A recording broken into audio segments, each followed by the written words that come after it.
Hello and welcome to the show with me, Nick Dubois. Coming up, it's crunch time for Ukraine's counter-offensive against Russia. With the world's attention now focused on Israel and Gaza, is Kiev running out of support from its Western allies? Also on the show, is this Britain's next leader? Sir Keir Starmer gives us a glimpse of what life would be like under Labour with his party on course for a landslide victory. With a general election a little more than a year away, is there anything this man can do to turn the tide and defy the pollsters' predictions?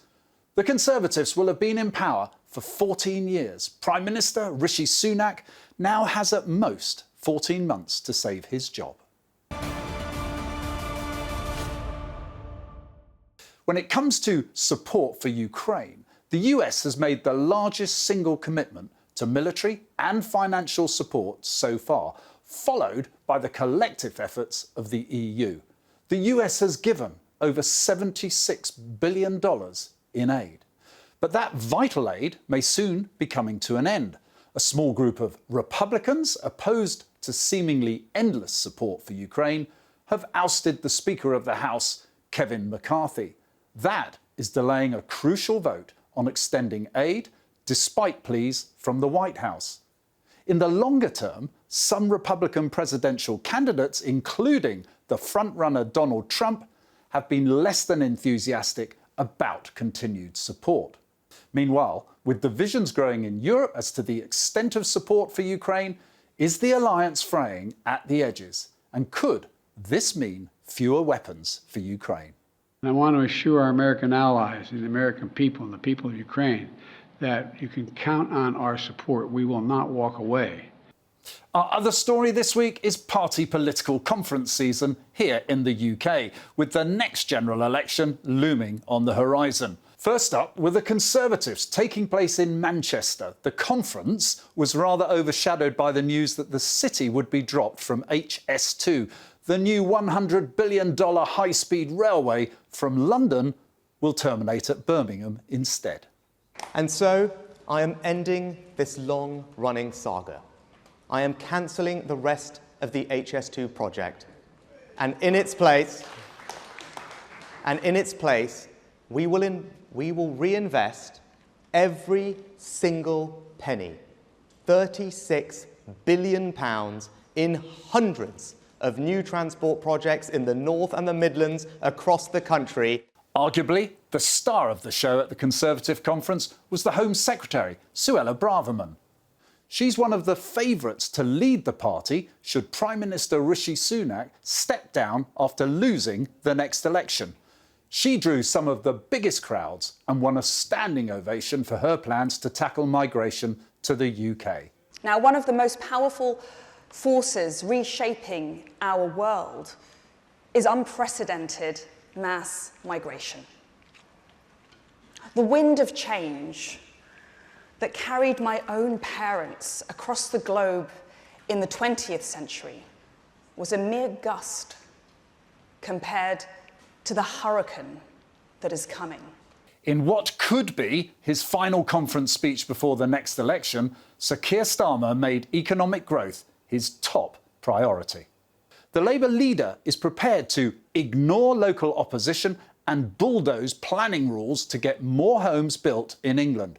He also vowed to make the party more united, something that was put to the test before he even started his speech, with a protester throwing glitter all over him. But that attempt to take the shine off Starmer backfired somewhat as he dusted himself up, rolled up his sleeves and said, "If he thinks that bothers me, he doesn't know me."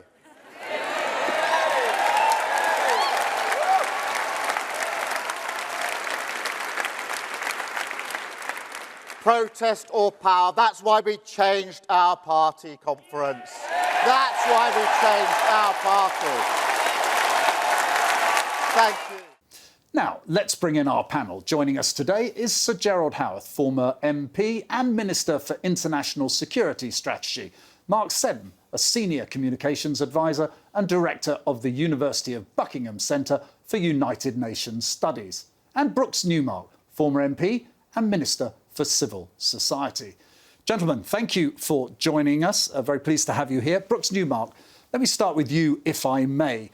Given the reluctance among many Republicans in Congress to support further funding for Ukraine, some of the EU member states fraying around the edges with their support for Ukraine, are you concerned now with this new crisis in the Middle East that the focus, particularly for humanitarian aid, something which you've been at the heart of, having actually assisted over 35,000 people into safety in Ukraine, do you think that the spotlight will move away from that and shift elsewhere?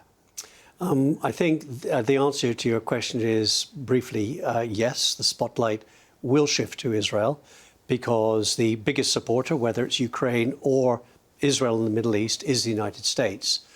I think the issue isn't really around humanitarian aid. It's really about funding for military support and arms. And I think that's the pivotal point, that Ukraine is already straining because they're running out of ammunition and so on.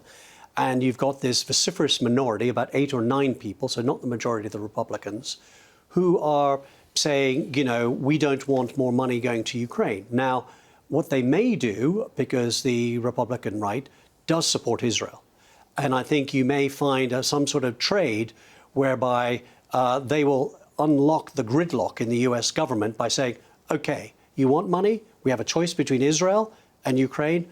Our closest ally, the United States, is Israel.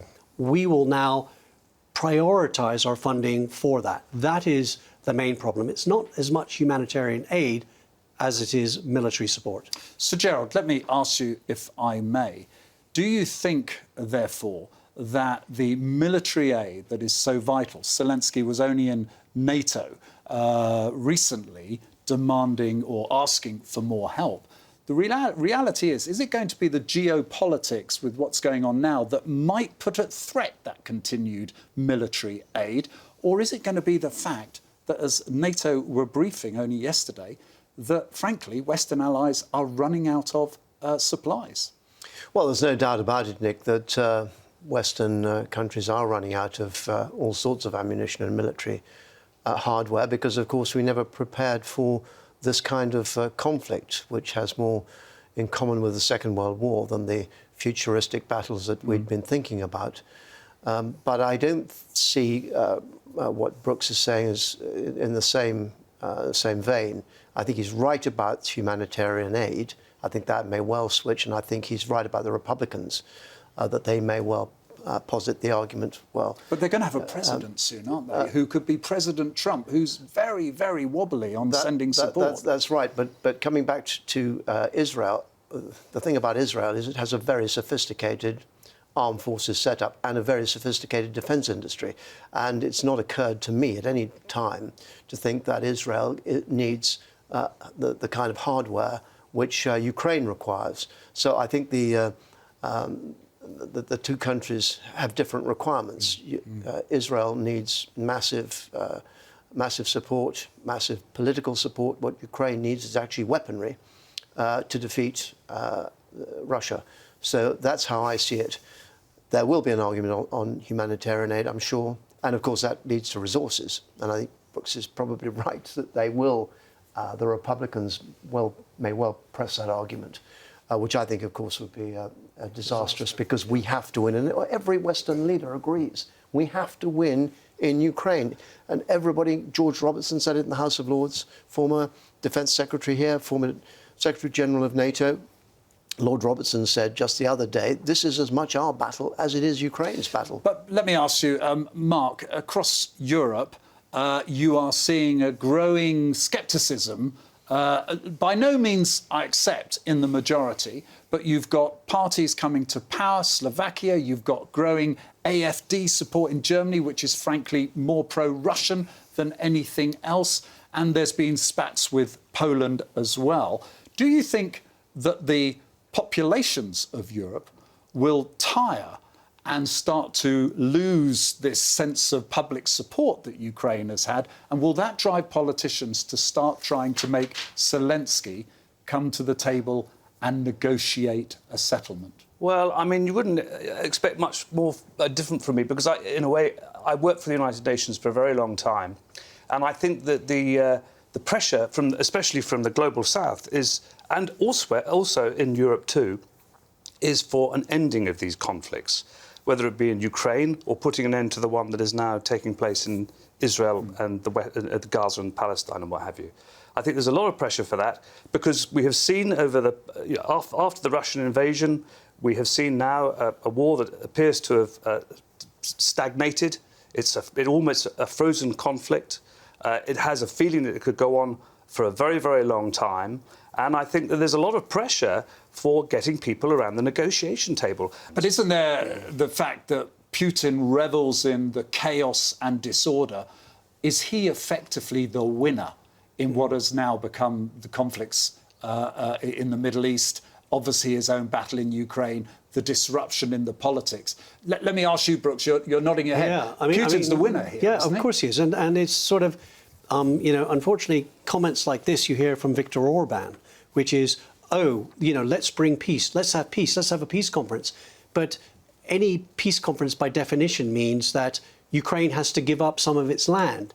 And if Ukraine has to give up some of its land, we're then rewarding Putin for bad behavior. And then what he does is he pockets that, goes back for 5 years, learns his lessons, rearms, and comes back for another pop at Ukraine or Georgia, or Moldova. And this is the problem. But actually, Brooks is absolutely spot on. If Putin wins, do not imagine he will stop here. Exactly. In July 2021, he made a very significant speech, effectively saying he intended to rebuild the old Soviet Union and its borders.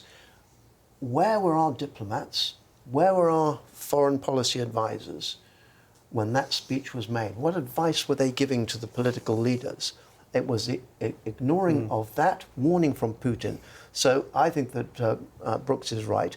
As to your point about Israel, the inconsistency, as you call it, there is one subtle, huge difference, and that is that we signed an agreement called the Budapest Memorandum of the 5th of December 1995, signed by Sir John Major on behalf of the United Kingdom, Bill Clinton on behalf of the United States of America, and Boris Yeltsin on behalf of the Russian government. And under that agreement, it was not an Article 5 declaration of support, but it did say that the signatories would agree to respect the sovereignty, independence, and the existing borders of Ukraine in return for Ukraine giving up its entire arsenal of nuclear weapons. No, we are signatories to that. Yes. Ergo, that is what I've been saying from day one, February last year, that we need to be in there. George, if I may on that, yes, absolutely. There's no dispute about that. Absolutely clear. There's the same, incidentally, with 1967 borders with Israel, Palestine, and UN resolutions, repeated UN resolutions. The Charter is key to all of this. But going back to your first point, Putin's threats to take the old Soviet Union back, this is pie in the sky stuff from him, frankly, isn't it? I mean, he cannot. Let me ask you, because we'll bring this sadly shortly to a close. But let me ask you this. Gerald, both you and Brooks are very vociferous in the fact that Putin has to lose. But what does victory look like? In my view, it means there is nothing to negotiate save the speed of the withdrawal or removal of all Russian troops from another sovereign country whose borders their government had agreed to respect. That is it. Yep. QED, nothing more. Exactly right. I can't agree with you more, and I can't disagree with you more. But what about the timescale on that? We've already talked of fracturing support. Is that can I just realistic? Quickly, and I don't want to tread on your territory, which is more of the military stuff, but you don't know a single counter-offensive that's ever been successful without air support. We would not expect our soldiers to do that. We would not expect the US soldiers or any NATO forces to succeed in a counter-offensive without air support. I think it has been the slow way in which we have agreed to provide F-16s to the Ukrainians, which will give them the air support they need to push back the Russians from where they are. Brooks, I spoke to President Poroshenko about that last week at the Conservative Party conference. He's adamant that he needs that air support. We are, and I understand, are training F-16 pilots on the Hawk, which is we're using as a lead-in trainer. I do happen to have some people I know who can accelerate that training, both for ground crew and air crew. Yeah. But we have to do everything we possibly can. Gentlemen, Sir Gerald, you've given me the perfect link. You have mentioned the Conservative Party conference, which brings us very, very nicely to the fact the reality is the Labour Party have left their conference in high spirits. They are marching to victory, many of them would actually say. The Conservatives less so. Is it all over for Rishi Sunak? No, I don't think it is. 20 points behind in the polls? And I don't agree with everything that the Prime Minister has said, particularly don't approve of the policy of putting up taxes. I'm a Thatcherite. You see, instinctively, you both said taxes there. Yeah. And you think, despite having the highest share of burden of taxes in since 70 the years, war, you think Rishi Sunak can still win? Yes, I do. And I agree with him when he said it's not a done deal. And it's not a done deal for a number of reasons. First and foremost, the alternative, Sir Keir Starmer, is not Tony Blair. I'm sure that Tony Blair and Peter Mandelson are doing their usual thing of working in the wings to pull the strings and so on. He's not Tony Blair. He is the man who enthusiastically supported the most left-wing candidate to lead our country, a man who believed that NATO should be scrapped. Jeremy Corbyn. And he has got to bear that burden. He has done everything he possibly can not to enunciate any policies, just hoping that the old adage that it's governments that lose elections, not I can see Mark is bursting to get in here. Mark, I'm not an enthusiast for Keir Starmer, incidentally. You have operated at the highest levels of the Labour Party. You've been on the national executive, to give context. And he's still here. And what bumped off. You were even a candidate, I believe, in Buckingham. Let me ask you this, if I may, picking up on the theme that Sir Gerald is talking about, is what's the Achilles heels for Keir Starmer as he goes into this election, cantering, it seems, to victory? What has he got to watch out for? Yes. Well, believing polls for a start, because what you really should do is get down the bookies. Yeah. And then also look at turnout at elections and council elections. I don't think it's a done deal at all, and I don't believe the polls. By the way, I know a number of Conservatives back in 2017 thought they were going to canter in and were quite surprised by Jeremy Corbyn's strong performance. But no, I think that his weakness is essentially less the charisma, because John Major was hardly charismatic, but the fact that he was elected saying one thing and now says completely the other. And by the way, it's not just about 1, 2 or 3. It happens almost daily. Yeah. And so I'll just give you one example. Yesterday, he was asked about Gaza and international law, and he said, yes, we've got to uphold international law. At the same breath, he thinks it's OK to stop electricity, energy. A fair point. So that's why trust him is what you're suggesting. I'm sure I'm here to try and represent a leftish, Labourish kind of view. I voted for him as it happened. I voted for every single Labour leader since Neil Kinnock, bar Tony Blair, because I really didn't like the cut of his jib personally. But the thing is, with Sir Keir Starmer, I think you'll find, never mind what people like, I think, out there's not only a huge amount of disillusion with politicians and political parties, but there's already a sense of disappointment before he even gets there. Well, let me pick up that theme of disappointment, actually, because I think it's linked to my next point, which is for you, Brooks. You've stomped the trails, you've knocked on doors in your time. 40 years. Yes, 40 years. And it doesn't show at all. But let me be clear. There's a focus group out today, the very latest focus group findings. And interestingly, it says this. It says that people see Rishi Sunak as a worker and that they actually prefer Rishi Sunak to Keir Starmer. And they actually think, despite what we've been suggesting here, Sunak had a better Conservative Party conference than Keir Starmer did. But when it comes to voting, every single one of them said they would vote Labour. And the reason, time for a change. You can't beat time for a change, can you? 1997, John Major could have promised a handout of £5,000 I know, but to everyone he and had lost. Black Wednesday. I think, for me, this is closer to 92 than 97, meaning I think it's going to be a much closer election than people realise. And it'll be coming down to motivating your support base. And I think both parties have a challenge with that now. And I think some of the beneficiaries of that, I think, will be the Lib Dems. I do believe the Lib Dem, we haven't talked about that, but I do think the Lib Dem vote will. Well, you're move talking up about the third party. Yes, they will have some influence, they but will. fundamentally. No, but these will be very, in the marginal seats, it'll be quite tight, right? So, I think it'll be much more like 92 than 97. To answer your basic question, I think the second point will be motivating the base, and the third thing will be down to. John Major actually managed to pull off time for a change because he took over from Thatcher, right? And it worked. So the challenge Rishi Sunak has is actually to get out of Westminster more, not necessarily get up on his soapbox, but whatever he feels comfortable getting up on and trying to persuade the voters why he is the change candidate. If he doesn't, then I do believe Keir Starmer will win, but he won't win by much. But, Brooks, I put it to you, the elephant in the room is you've got Conservative cabinet ministers led by Suella Braverman all jockeying for position to be the next leader of the Conservative Party. This is suicidal, isn't it? Well, I mean, 'twas ever thus. Every time it looks like a leader is about to lose, you always get people setting up closet or not so secret sometimes leadership campaigns. I don't really think so.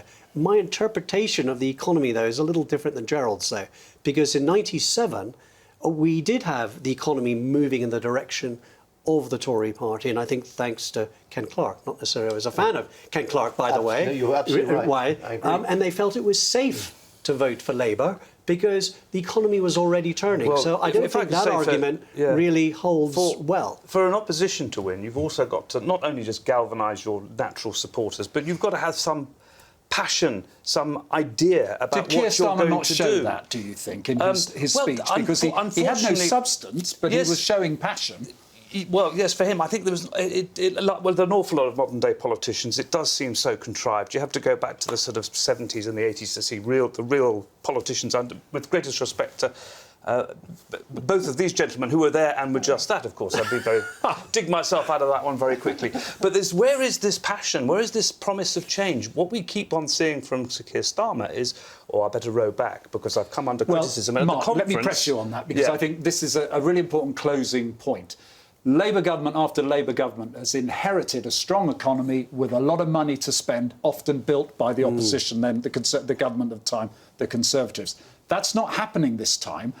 Is not the fact. If Starmer wins, will he not become unpopular very quickly because he's not splashing the cash on public services? Well, I think he'd become unpopular quite quickly because there doesn't seem to be any consistency in policy or belief. And that is the problem. Now, yes, he had a good conference, but unfortunately for him, it was all caught up in Israel-Palestine, and people remember his speech for the glitter. Perhaps that's how he will win with the glitter. But I think there's an emptiness there. Add one point to amplify what you were saying about Keir Starmer. Very interestingly, John MacDonald, who is one of the most fluent and extraordinary speakers on the left of the Labour Party, was on the radio the other day and was asked about whether he agreed with Sir Keir's policies, such as they are. He said, no, I'm not worried because at the end of the day, with a Labour government, it will be the party activists who determine the policy. And my own view is, Mark, that I don't think Sir Keir would last more than 6 months before Momentum and its allies swept him away because they would not accept the slow pace of change. So do a Ken Livingstone, former Mayor of London, usurp Keir Starmer after 6 months? In a funny old way. I mean, I wouldn't totally subscribe to that because I think an awful lot of the members have all gone. But where I think you do have something, George, is if there's a small majority, and despite Sir Keir's desperate drive to drive out all of these difficult and leftish MPs, there will still be enough left, such as John McDonnell, who would be saying, hold on, you know, you're not getting our vote if this doesn't go through. So that is why we should watch this space, because I'm sure in the next election there's going to be more purges. Well, if John McDonnell although Mark Carney, George Osborne's appointee to the Governor of the Bank of England, has said, well, actually, Rachel Reeves wouldn't be so bad as Chancellor. So there we have it. Gentlemen, on that, the prediction is we're going to have a coup of the Labour Party, clearly 6 months after they get into the office, or maybe Rachel Reeves becomes the current Shadow Chancellor, becomes Prime Minister one day. Gentlemen, thank you very much indeed for sharing your thoughts with us today. Sir Gerald Howarth, Mark Seddon and Brooks Newmark. And thank you to you for joining me. And remember, you can see more discussions and debate on our TRT World YouTube page. But for now, from me and all of my team here, goodbye and thank you for watching.